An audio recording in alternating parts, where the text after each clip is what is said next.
বাঁচার তৌফিক দান করেন। লম্বা হয়ে যাচ্ছে আলোচনা, সামনের দিকে যাওয়ার তার সুযোগ নাই। এইভাবে আল্লাহ রাসূল সাল্লাল্লাহু আলাইহি ওয়াসাল্লাম সম্পর্কে বলে দিতেছি। এক জায়গায় যাইয়া দেখলেন যে এক ব্যক্তি বিশাল এক বিরাট বোঝা, এই বোঝা উঠানোর জন্য খালি চেষ্টা করতেছে, কোন অবস্থায় আর কি পারতেছে না। আল্লাহ রাসূল বলেন, কি ব্যাপার, এর এই অবস্থা কেন? কয় হুজুর এইটা ওইটা কোনটা?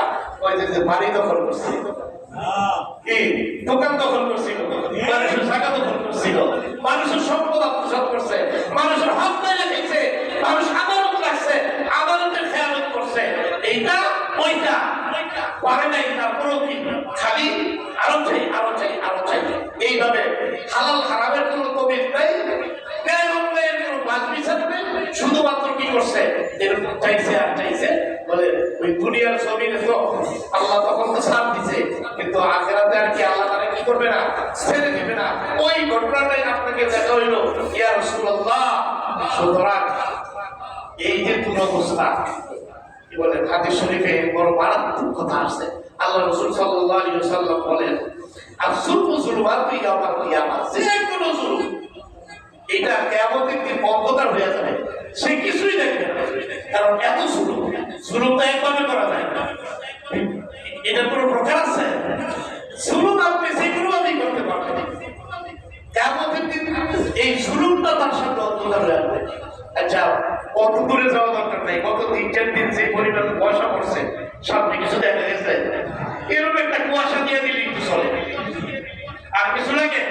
বিনা নোটিশে সারা দুনিয়া কি স্টপ, ফুল স্টপ, একটা জায়গায় দাঁড়ায়। কত অ্যাক্সিডেন্ট হয়েছে, কত মানুষ দুনিয়া থেকে বিদায় হয়েছে শুধুমাত্র একটু কুয়াশার কারণে। তাহলে সেদিন যদি পুরোটা অন্ধকার হয়ে যায় কি অবস্থা হবে? আর যদি মানুষের সম্পদ যদি আমরা এভাবে অন্যায় ভাবে দখল করি, তাহলে এটার তো আর কি উপায় নাই। আল্লাহ রাসূল বলেন, মান আখাযা সিবরাম মিনাল আরদি, যে ব্যক্তি এক বিঘা অল্প কিছু জায়গা কি করবে, জুলমা কিয়ামত মানে জুলুম করে দখল করবে, ফাইন্নাহু ইয়াতাওয়াক্কাহু ইয়াওমাল কিয়ামাতি মিন 70 আরদি, আল্লাহ পাক কিয়ামতের দিন ওই ব্যক্তির গলার মধ্যে 7তম জমিন রাখিয়ে দিবেন। নাউযুবিল্লাহ। সুতরাং এখান থেকে অনেক কিছু আমাদের শিখার আছে। যে যে জায়গায় আছি, কি বলেন, আমার জায়গা থেকে কি বলেন, আমি জুলুম করার জায়গা আছে না? এবং প্রত্যেকটা ব্যক্তি আমরা আপন আপন জায়গা থেকে জুলুম করার কি আছে, জায়গা আছে। আল্লাহ এই জুলুম করা থেকে আমি বাঁচতে পারি এবং অন্যদেরকেও বাঁচাইতে পারি। আল্লাহ তাআলা আমাদের সবাইকে তৌফিক দান করেন।